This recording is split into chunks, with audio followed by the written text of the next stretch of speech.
Hi, everyone. Welcome to this edition of Monday Morning Musings, where we are continuing on through the Gospels, looking at how the Greek word "psuche" is used in the Gospel. Today, we're looking at Luke.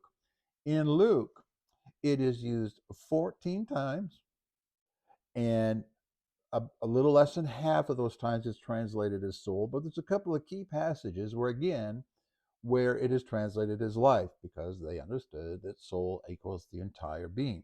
One is the duplicate passage that we already covered in Mark. Again, in the passage about healing the man in the synagogue, uh, he saved a life, and that word is suke. He promptly healed that man of his malady. And when he healed that man of his malady, we're talking about Luke 6 now, that he restored that man's soul when he healed that man. So Mark and Luke agree there that physical healing is included in the soul. How about, this is just, again, these are survey highlights. How about on the issue of discipleship? Here's a quote from Luke. And he said to all, Luke chapter 9, if any man would come after me, let him deny himself and take up his cross daily and follow me. For whoever would save his life will lose it. Whoever will lose his life will save it for my sake. For what does it profit a man if he gains the whole world and forfeits himself? Guess what word is used for life in that passage? The life of a disciple. Psuche. And it is clear Jesus is not talking about your invisible soul. Not talking about losing some invisible part of your being, to save your soul or lose your soul. He's talking about your entire being. So again, Luke is in the same category as Matthew and as Mark. And interestingly, at the end of that passage, the word himself there defines what it means when psuche is used.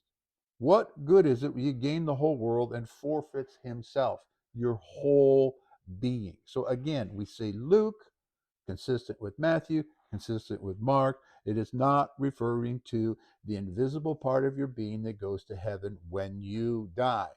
Now, Luke, there's a lot of interesting things that are unique to Luke. We can't do all of Luke today, but one of the things about Luke is references to meals. And here's an interesting passage. In the same gospel, Luke uses the term soul, and he describes the soul as desiring food, desiring drink, wanting to have a good time. And I will say to my soul, you have ample goods laid up for many years. Take yourself ease, eat, drink, and be merry. And that's from Luke chapter 12. Listen, an invisible, immaterial, perfect entity doesn't eat, doesn't drink, doesn't have desires, and it doesn't have a good time.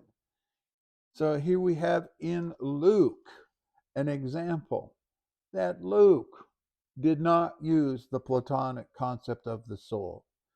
And you should be seeing by now irrefutable consistency that we cannot bring that Platonic idea of the soul into Christian conversation. Matthew, Mark, Luke, and we'll do John next week. See you next time.